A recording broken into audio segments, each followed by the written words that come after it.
I'm good to be here virtually. The point of this session is to explain why I came to write the Maths Fix book, as you'll see behind me, and what I hope to achieve with it. And I'm particularly keen to discuss how the Wolfram community can help to drive the changes and benefit from it. How you, a sense, are in the lead position, center stage for executing this change. So my plan is to take about half the session before starting Q&A. So please do line those up as we're going along, and would really appreciate a lively discussion and ideas as we go through this. So let's start from the beginning here. Many of you know me, Conrad Wolfram, and know of my interest in transforming maths education. But I'm keen to zoom out because I think the context of what I have been doing here and my team have at Computer-Based Math is important. So as you know, I'm not an educator. I'm the European CEO and strategic director of a high-tech company, of Wolfram. But as you also know, we're not any company. We are the math company, as Wolfram Research is sometimes termed. And I sometimes describe my job as computation for everyone through smart automation, because between my efforts and others, it's worked remarkably well. The world is dramatically more computational than 30 years ago across an enormous range of fields. There's one massive exception to that, education. Watching how our tech was used in the real world, and not in particularly high school education, except in a few isolated cases, some of which you guys are involved with, there's just total divergence. And hence what I call my evening job, and the subject of the Maths Fix, just so you see it in person, here it actually is. So here's a softback copy. I have a hardback copy somewhere as well. So this evening job is which I sometimes describe as sort of optimizing everyone for computation through computational thinking. And in a sense, it's kind of the other side of the coin from what we do in our day job of trying to make the technology work as well as possible. So how did I come to be engaged in this problem? So I saw it emerging about perhaps 15 years ago, but it was in 2009 that I was really kicked into action.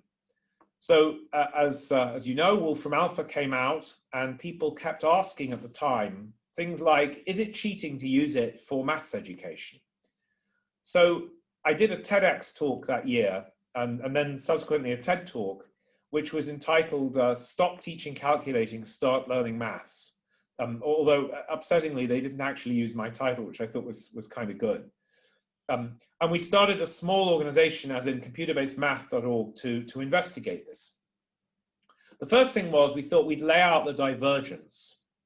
And I started looking around for good curricula. People must have built curricula that assume computers exist. That would be a sort of opening assumption. Computers have been around for a long time. They're in everything. You'd assume that curricula reflected that. But there was more and more evidence as we walked through this that really no one had done this. The computer might be used for helping the pedagogy of existing subjects, but not for actually re-engineering the subject of maths itself. Also, I kept hearing war stories more and more, from the Wolfram community, from other employers, universities, from parents, from my own daughter. Stuff about people who got stuck doing long division by hand, so they were written off as computational thinkers for studying biology. Math from after age 10 not used outside math. No connection between compulsory math for 10 plus years and people's lives after education. These are the sort of war stories that kept coming up over and over again. That really this was a much bigger problem even than I had imagined. We started talking to countries and going to conferences. We put on our own conferences. We put on a few CBM summits in London mostly, and also one in New York at UNICEF, who helped us with that. And we talked to community and we talked to educators. But as we went through, I just couldn't believe no one assumed computers do the calculating. It seemed so obvious and changed everything in education as it had in the real world. Realized what a big deal this was. Whole world running in the wrong direction to catch up with a sort of computational AI future.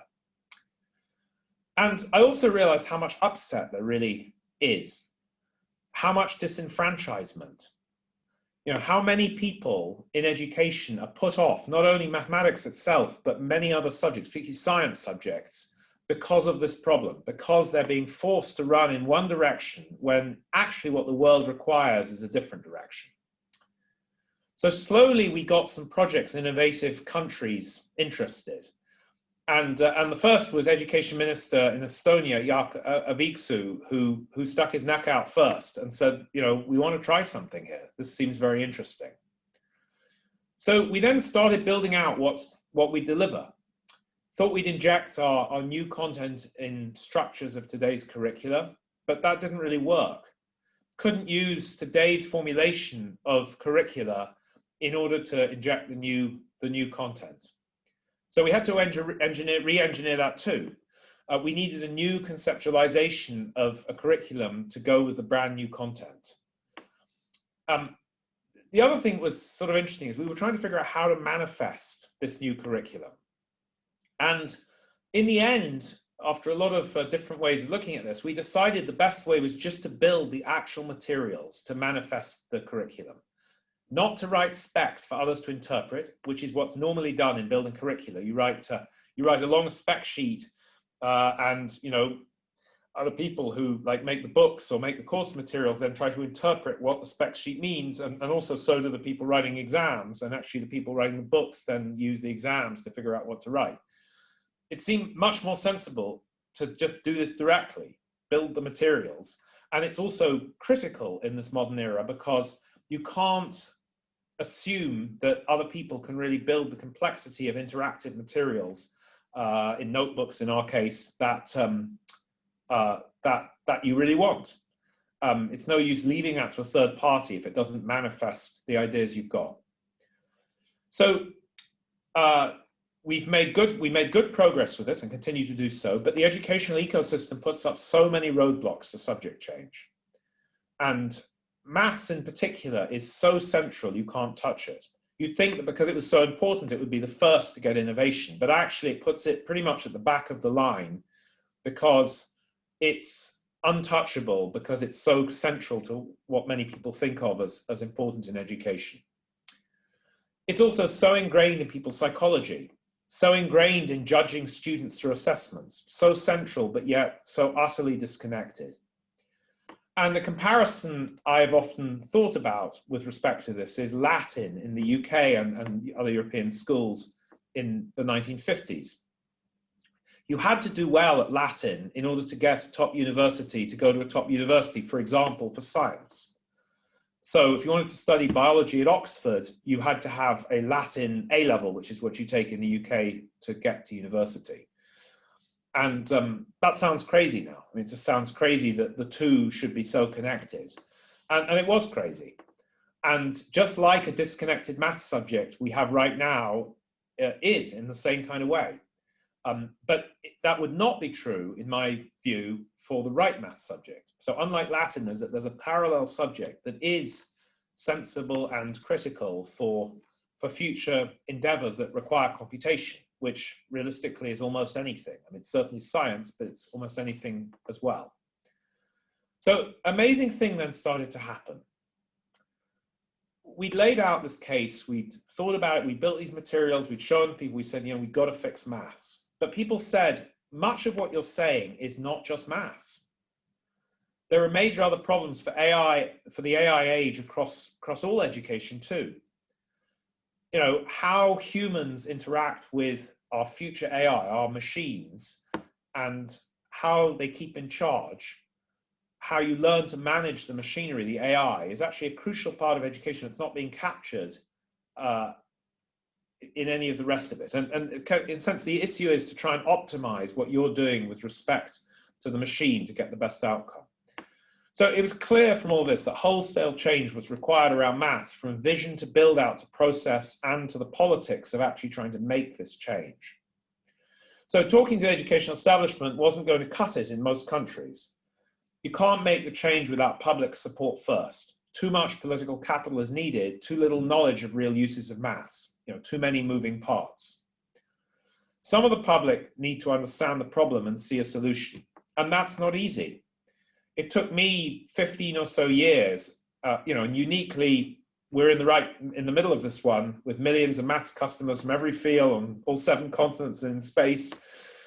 We're also employers of maths people and users ourselves.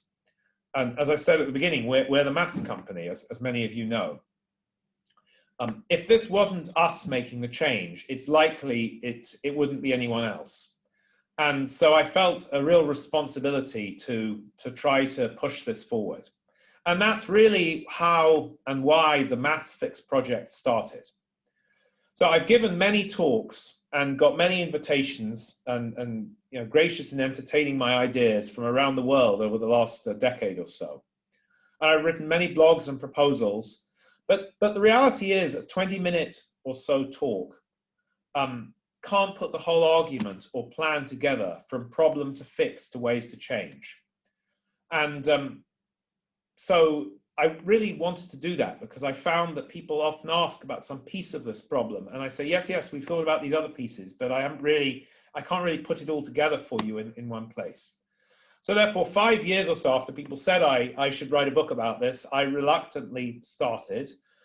And the idea of the book is not just for the establishment, so to speak, or for techies, but for anyone to understand what's wrong and how to put it right.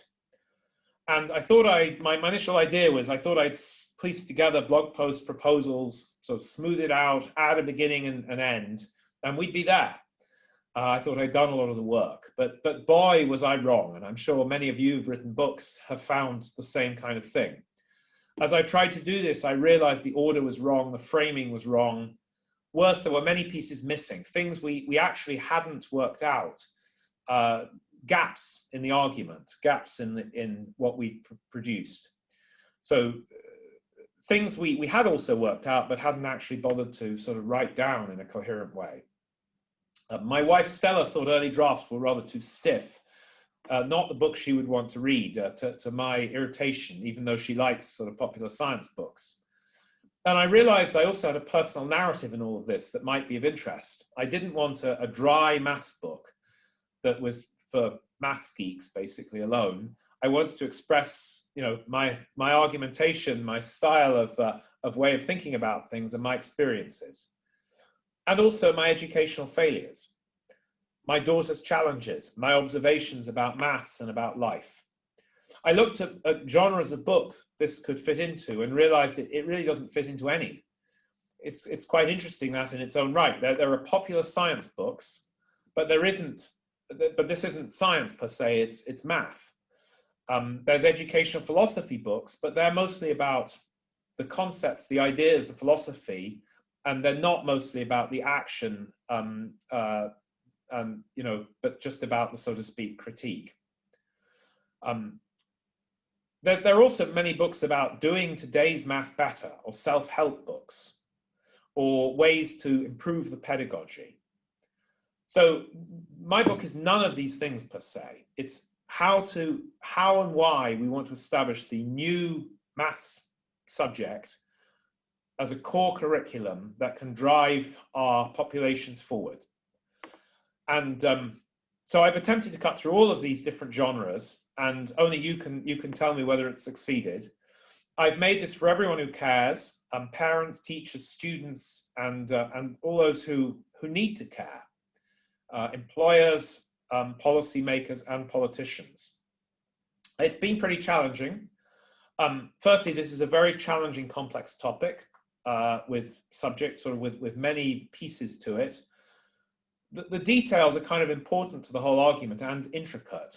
On the other hand, there's clear to understand stuff about purpose, about the point of education, and let's see. I just want to check my camera's still up. Let me start my video. For some reason, my camera went off there. Hopefully, I can re-energize it. Let's see. There's some problem there. Just want to check everyone can still hear me. Let me fire up my camera again if I can. Okay, great. You can still hear me. Well, listen, I'm going to go on and hope. There we go. My camera, I think, has fired back up again. Sorry about that.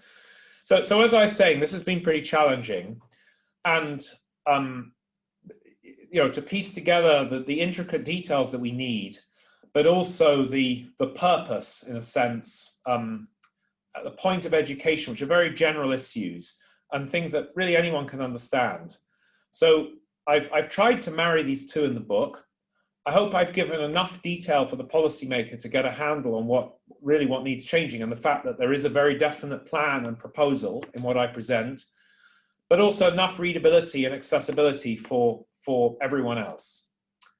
So I thought I would just give you a quick flick through how this turned out. So let me try and share the appropriate part of my screen here. And hopefully now you can see all of this. And this is the Maths Fix book. And I really wanted just to pick out a few pieces as I go along the way. This is the table of contents. And as you see, the book is very much broken up into 3 sections: the problem, the fix, and achieving change. And, you know, in a sense, the first section is slightly easier reading about the problem. The second section is quite detailed. What exactly are we proposing? And then the third section is the practicalities of trying to achieve change, you know, and the politics of that. I just thought I'd read and dot through a few sections of the book here. We're in the preface, and I wanted to explain why I called it the Maths Fix in the first place. You know, today's maths education has become an unhealthy fixation for assessment, an addictive fix for policymakers to push, and therefore hard to fundamentally fix. I intended all these meanings in entitling this book The Maths Fix, with a crucial extra one added, spelling out the solution or the fix in detail. So there are many reasons why I've called it fix. By the way, the paren S is for 2 reasons. One was a sort of a joke on maths, that it's a math as a function of the S's, but also because, of course, depending which side of the Atlantic you are, you decide to call it math or maths, as we do in the UK.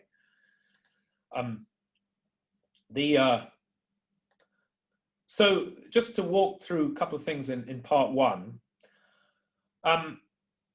really what I said, but here's the way I spell it out early on in the book. You know, every maths school curriculum around the world starts from the assumption that a student needs to calculate themselves, and only then, in some cases, if they're lucky, might they progress to using calculating machinery. At first sight, assuming humans as primary calculators might not seem so harmful a misassumption, perhaps even a beneficial proxy or a requirement of brain development.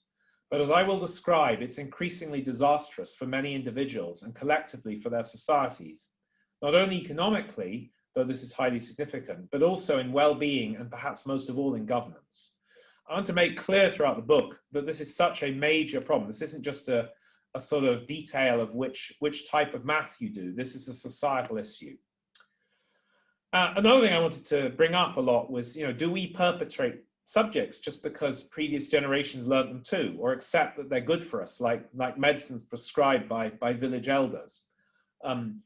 It's very important people are able to assess what it is that they're being educated in, why that's important, and push against that if it makes sense. And I think that sometimes the maths educationists can look like the sort of elders, the policy makers like disciples, and the populations like the maths tribes. And I think it's important that we don't come across or be that way as we go through. I've also tried to dot a few examples through the book. It's challenging to do this because you want to give a fair amount of detail, but not as much detail as many people in this audience might like. But on the other hand, you don't want to overwhelm people, but you want to give people a sense of what we're really talking about here. And obviously, at the moment, I did manage to slot in the pandemic before the book got out as one of those examples. Now, a crucial thing we've worked on over the years and really refined for this book is what is the process of maths or computational thinking, and how do you progress through it? And I think we have some quite nice graphics that are actually pretty useful for anyone learning maths to have in their heads as they're going through this define, abstract, compute, and interpret way of thinking about things.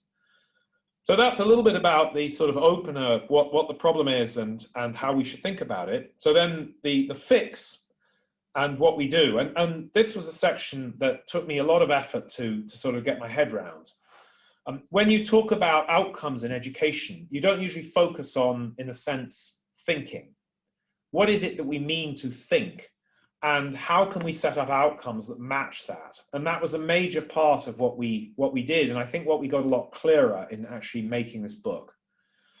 And I think a crucial part of this is where sort of high concept ideas come in. And as I wrote here, maths is losing many of our students before they ever get near high concept computational thinking, which might in fact be the spark for their interest in maths in its own right. I actually think we'll end up with more people interested in maths in its own right if we go down the track I'm suggesting than if we go down the track we're in at the moment, where we sort of start with this abstract idea first. One thing I just wanted to highlight here, throughout the book, we have many connections with Mathematica, Wolfram language, and what we've done both inside Wolfram and in the community. And one here was when we were trying to work out schemas for how to map what you need in computational thinking or maths curriculum of a new sort against what's out there, we realized that our documentation in Mathematica is really a fantastic way to think about some of the issues there. Mathematica in general has been a really good way of laying out some of the schema for how to think about the whole edifice of mathematics.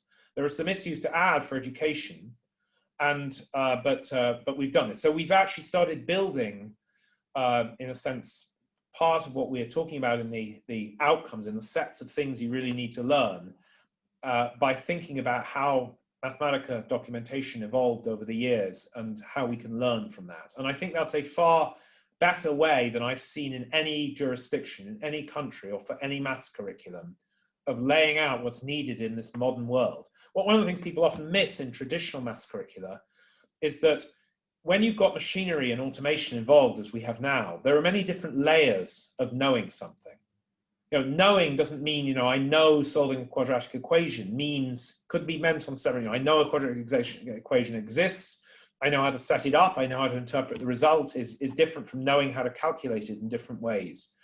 And these levels of knowing are never abstracted out and thought about separately in most of what's done, in any really of what's done in traditional curricula. And laying that out is actually quite complicated, but matches very closely some of the things that we might want to do, that we do in documenting Mathematica. Another issue I wanted to bring up was this really, about who leads subject change and who makes the change. And I'll just read this bit out. One of the reasons I realized my team had a different perspective on this problem was because, as I've described in our work at Wolfram, we've been involved with build out of a wide variety of tool sets in Mathematica, structuring their fit in Wolfram language, its underlying programming representation language, watching how they get used and filling in the gaps. This puts us in a surprisingly unusual position, along of course with the community, of seeing a large gamut of the maths computation tool set that almost any other groups and from so many perspectives, users, makers, employers, suppliers, and innovators. Our experience of the needed real-life tool set is broader, deeper, and more widespread than almost any other group. So this is one reason I was so keen to take as dispassionate a look as possible at the educational maths tool sets. Would our perspective be different to the work of many maths curriculum bodies around the world? We wondered. And I go on to say, unbelievably so, extremely different. And that actually was one of the surprises I had in this whole project. So I'll just dot through a few more things here. One of the things we pioneered is coming up with real life problems that actually work. And in a couple of minutes, Alec will just flick some of those up while we're continuing to talk. And these are our modules, and here's a sort of anatomy of a module in a sense. So that's some of what we've built and some of the ideas. There's obviously a lot more depth in that. So then I went on to talking about achieving change and what's important there. And perhaps one of my favorite chapters to write was the Objections chapter, and the bizarre idea that computers dumb maths down. And of course, anything can dumb things down if you use it the wrong way. But the point I made here is that this is perhaps the most frustrating of objections I face, because it's largely an inversion of the outside world reality, and therefore represents the opposite of what should have been the case for schools too. In the outside world, as many of you are aware, of course, computers have made things intellectually deeper, more conceptual. You know, in the outside world, science, engineering, technology are far deeper because we can compute things readily. And in education, the idea that somehow computers should just dumb everything down, it seems absolutely crazy. And there are many other of these things I dot through. The interesting aspect of how Latin is a proxy in education when it existed as a mainstream subject in the UK and Europe, and I believe current maths is too, and we should start with the real subject, not a proxy.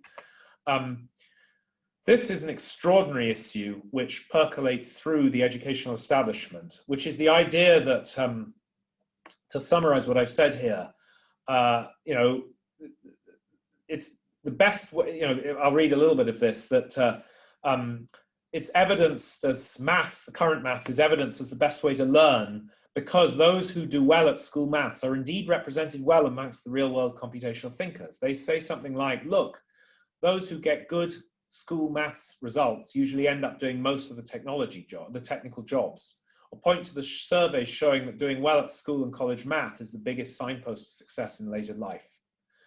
And my point here is this is shockingly screwy logic. It's a reason why people should take the CBM modules that we have on causation. And I go through in detail describing, you know, what exactly are you defining, and how is this a correlation or a causation? And, you know, are in fact many people who might have been good at science and other technical jobs being put off doing those because they had to be good at hand calculating maths?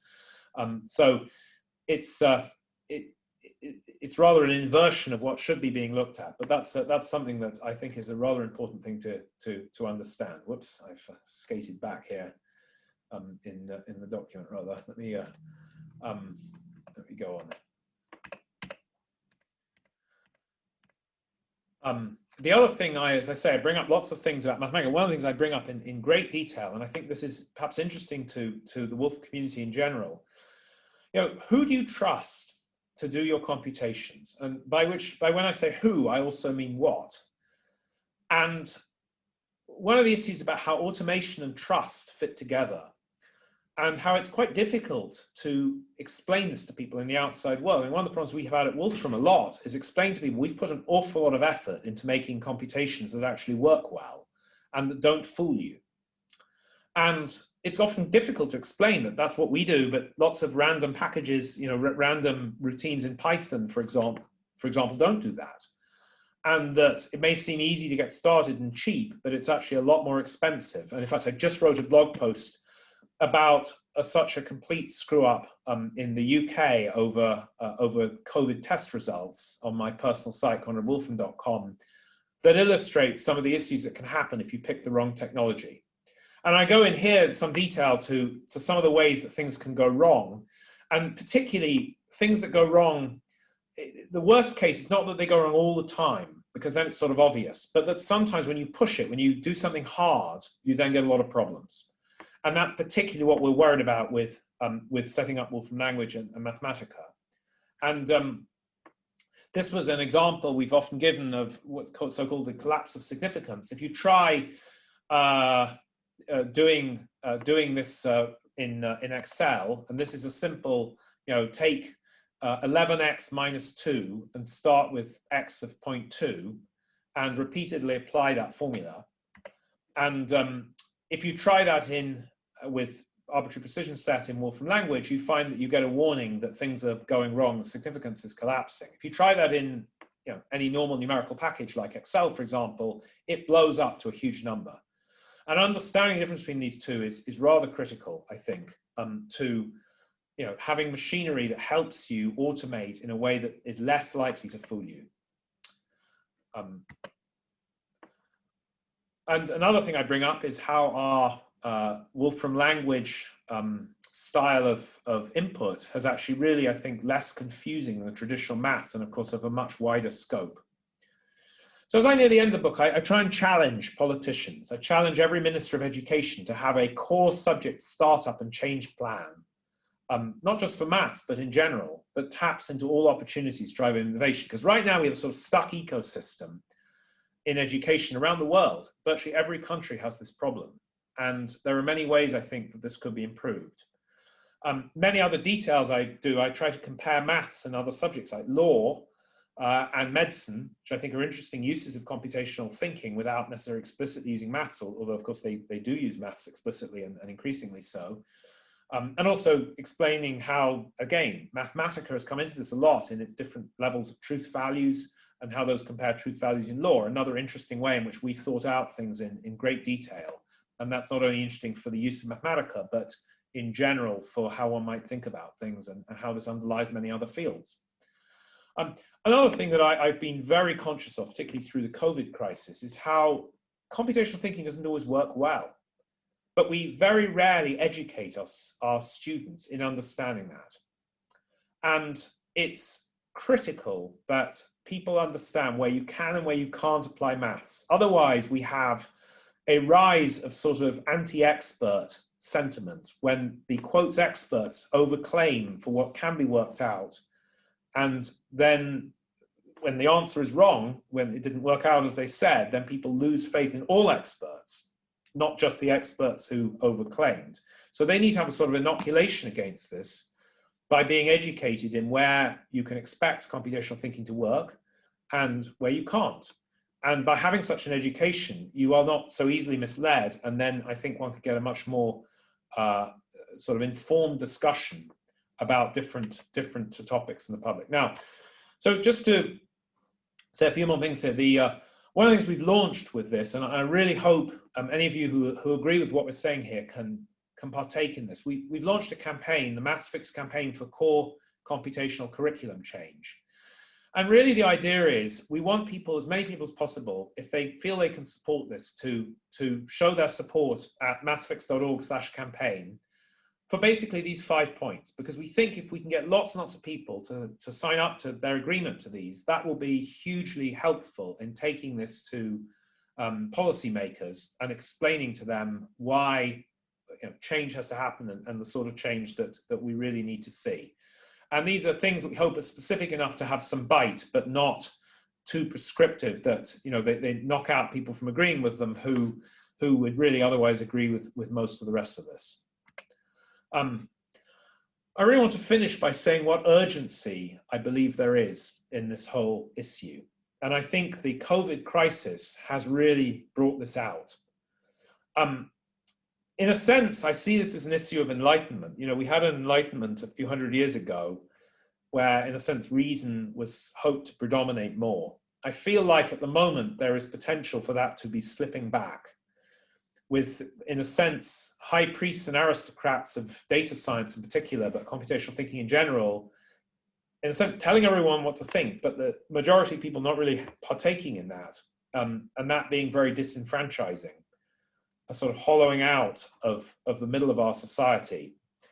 And therefore, I think it is an absolutely, in the same way as literacy became a real driver for progress, mass literacy engendered in education for everyone. So I believe we now need computational literacy engendered for everyone, so that we can move to the next phase of human development, in a sense, and our AI age. And this is sort of like this age for a new enlightenment, I think, is in a sense the key message of this book and the way to get there. So that really concludes, so to speak, what I wanted to say specifically about the book. But I just wanted to I'm going to stop sharing for a second, and I hope that Alec could share a couple of the actual modules we've built, which are all in notebooks. We had originally built them offline, but We are also now supplying some to try out online, and we hope we will increase that number over time. So over to you for a bit, Alec. Sure, thank you. And I shall put the link to my blog post in the chat of the Zoom if anybody wants to have a look now at them as we go along. So this is just an introductory blog post. I reckon most people on this meeting will have used the Wolfram language before, so you probably don't need to watch the basic getting started, but we've put 4 of our problems in the Wolfram Cloud, free to use, and we've adapted them from the teacher-led resources that are available on the desktop install. So let's just have a little look at one of them. I'm going to choose the Can I Spot a Cheat one to look at of the 4. When you go into it, it'll take a moment just to load up in the browser. And we've had to remove the teacher and replace the teacher part of all of the activities that we do with little video inserts. So this is yours truly doing little introductions. And we've also added in completion trackers so that anybody who takes these can see how they're getting on. And if they complete all of these boxes, then they're able to get a completion certificate to show to anybody who they need to prove that they've done the module. So as with all of our problems, they're broken down into chapters where we go through the problem. We give the opportunity to review at the end of a chapter. And at the end of all of the chapters where you've solved the problem, we flip the context and give the student an opportunity to practice what they've learned in a more open-ended project. So I'm just going to pop into one of the activities. This one's about how you spot fake data, how you spot data that isn't as you expected. So in this problem, we're introducing students to how they spot whether a coin toss has been done fraudulently, as in made up by the human, or has it been done real and the coin has been flipped and the results have been truly produced through experimentation. So we teach them about partitioning and we put in some questions to check their understanding. And we give them little tools like this so where they can see if the computer can detect whether they've made up the coin flips or not. So I've entered some already. I've been making these up, and I'm just going to go up to 200 coin flips with heads and tails now. So when I get to 200, my results should come up, and the computer has rightfully detected in 4 of the 5 tests that I am cheating. And then we explain to the student that it's all to do with what you expect to get from the distribution of the partitions, and also from the distribution that you would expect from run lengths in the random data. And we teach them how to use this distribution fit test available in Wolfram language to calculate the p-values and understand what that means in terms of significance. So that's just a little intro to an activity. And as I said at the end, we have a project.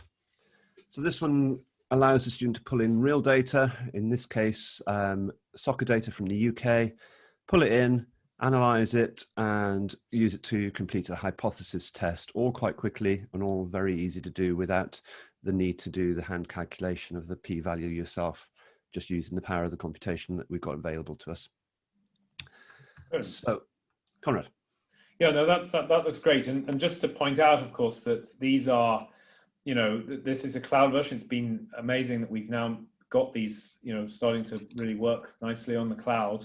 And I think that opens them up a great deal. Of course, there are more capabilities offline as well with some of the modules we've built. And it's particularly, and I guess, Alec, just quickly sort of flick the same thing up here, and then let's take some questions. Sure. So this is the Mathematica version, and this is what the student would see if they're being led by a teacher. It looks very similar.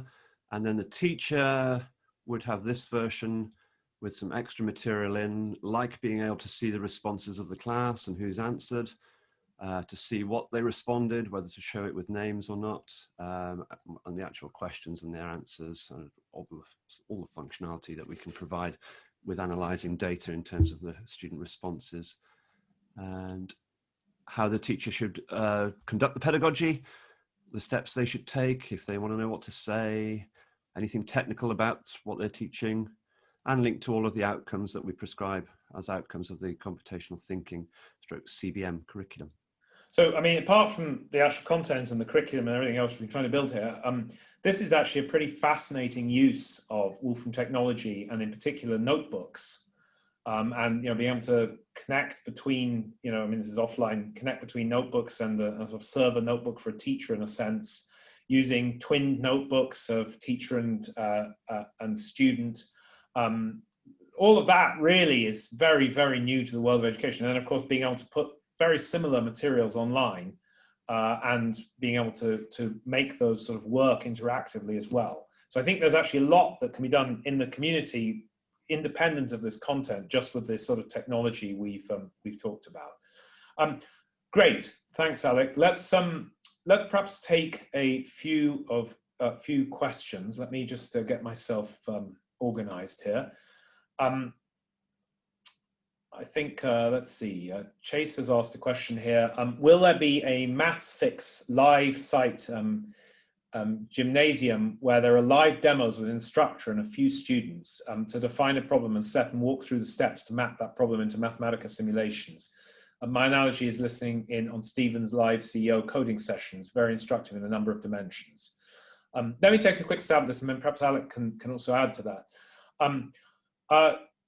I think we want to have these very much. One of the issues that I think is complicated in this whole business we thought a lot about is how much sort of scaffolding you need to put in place and how much you need to know before you get started. So I think if you throw people who don't really know anything about maths or computational thinking and say, hey, here's a problem, let's just start in a kind of builder mentality, it's like they don't really know what to start from. So I think you've got to have a sort of highly scaffolded problem to start with, and that's what our modules are trying to do.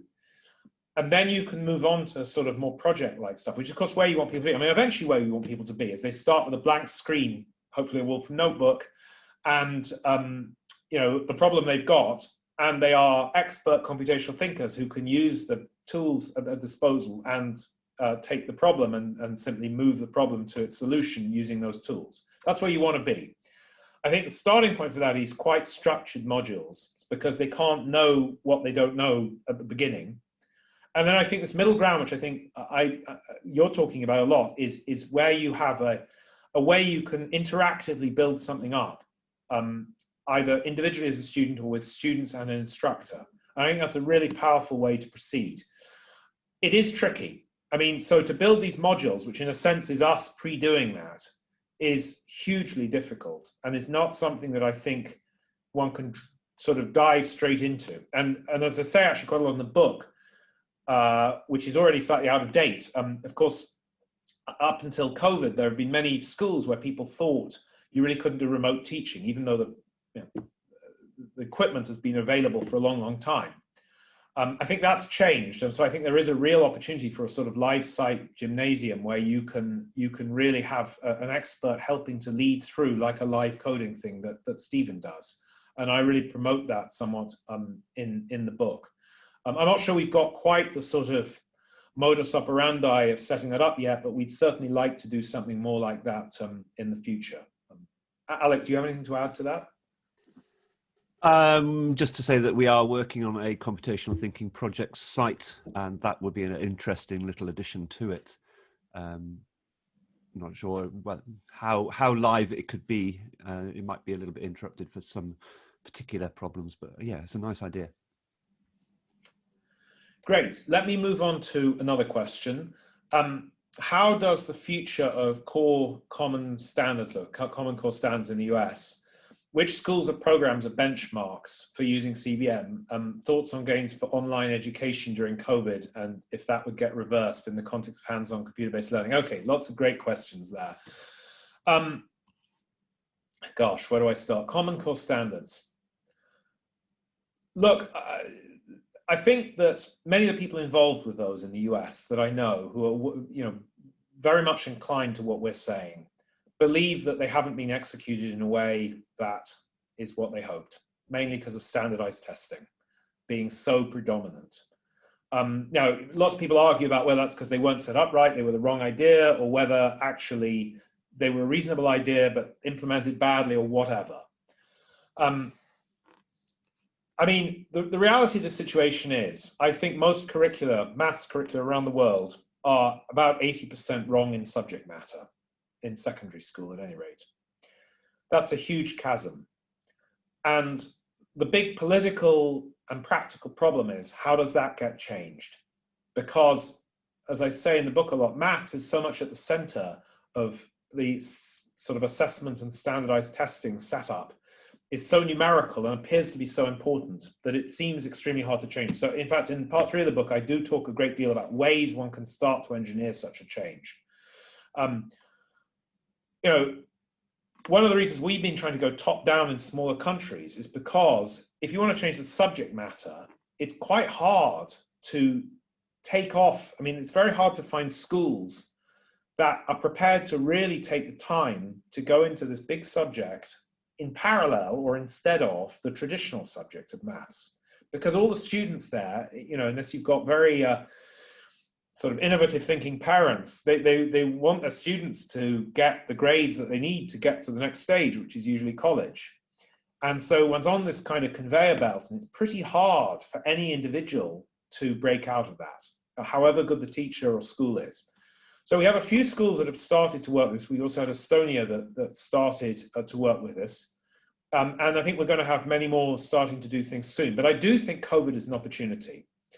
Apart from anything else, you know, many people have had computers in front of them. They understand remote learning can be done.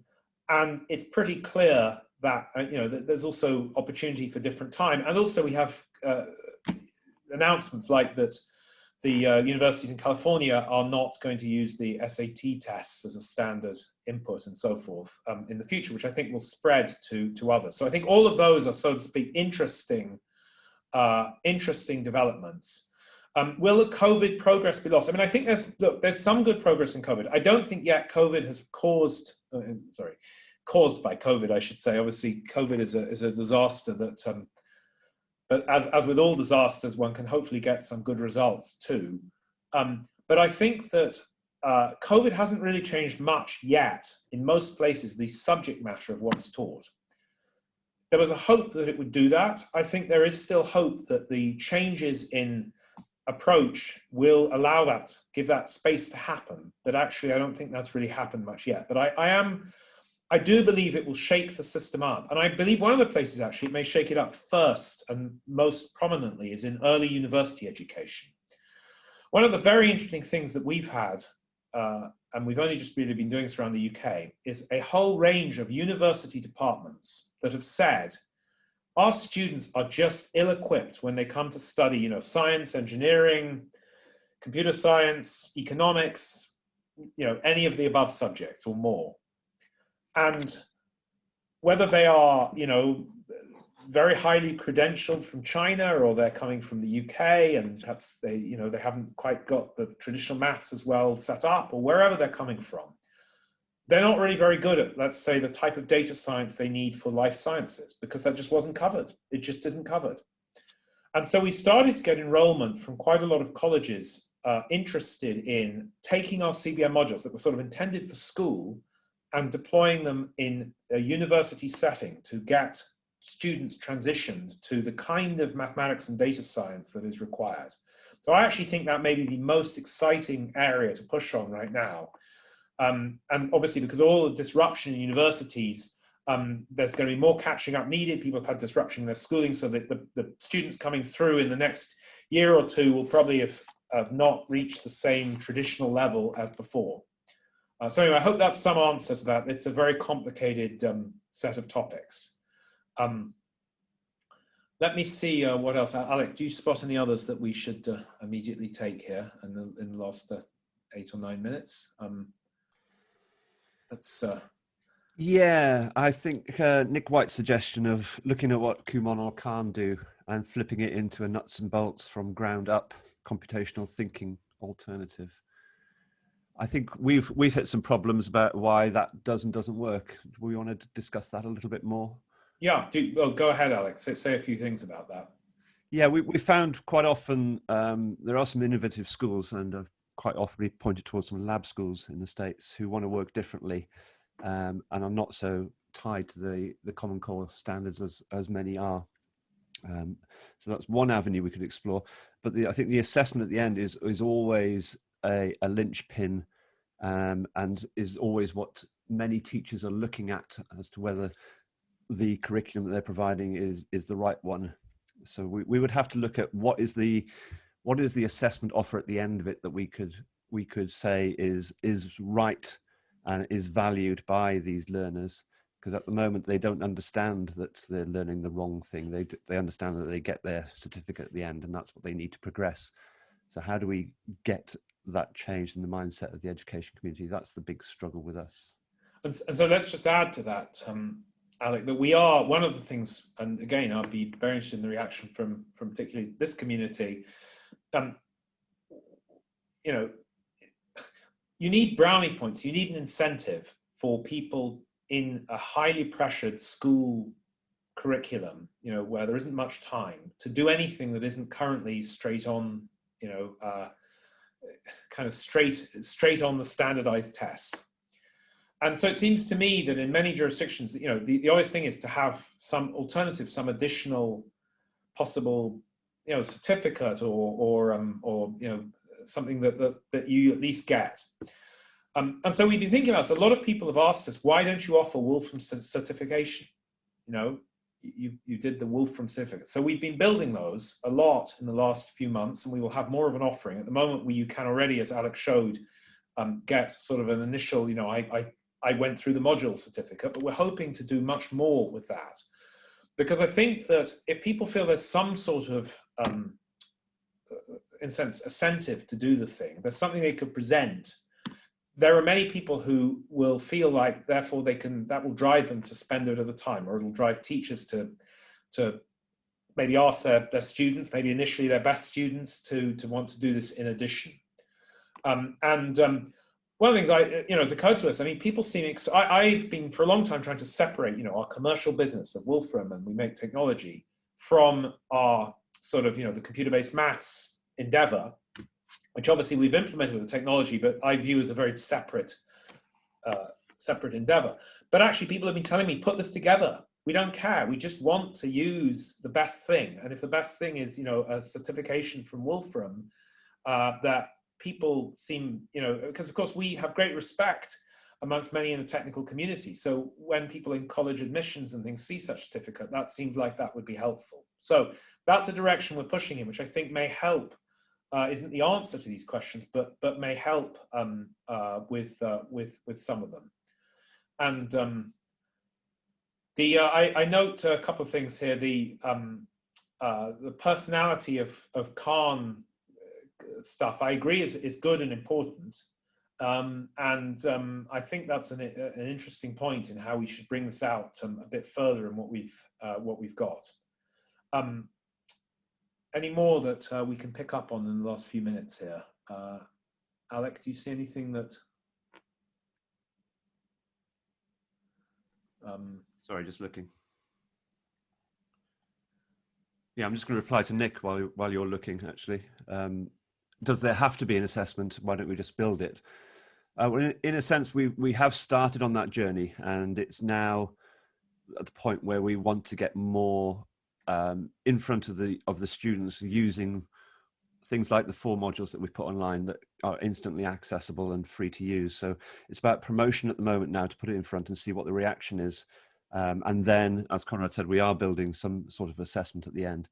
But it's about building ahead of steam, pushing it out there, getting some case studies, getting people actually promoting it and saying that it is a good thing to be doing. So that's part of the problem at the moment, and that's what we're pushing on.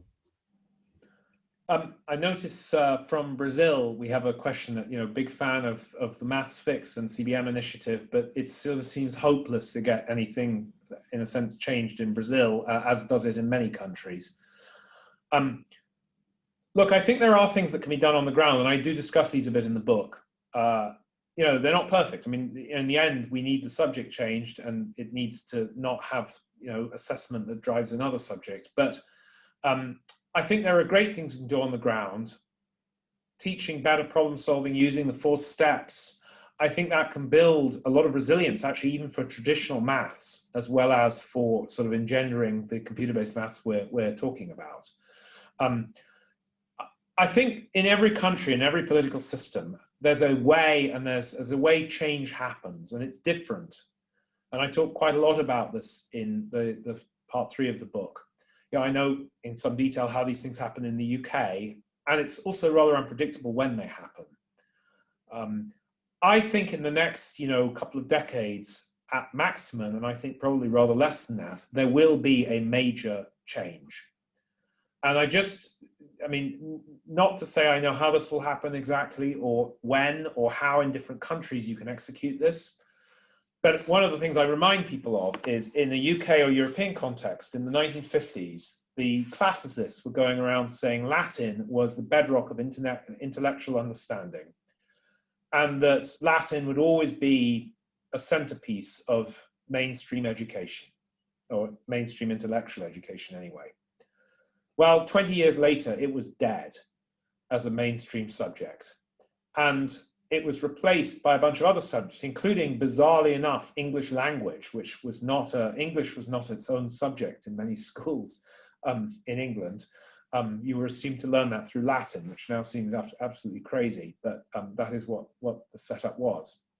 So these changes do happen, but I don't think they're very easy to spot at the outset. But I think the pressure is mounting enormously.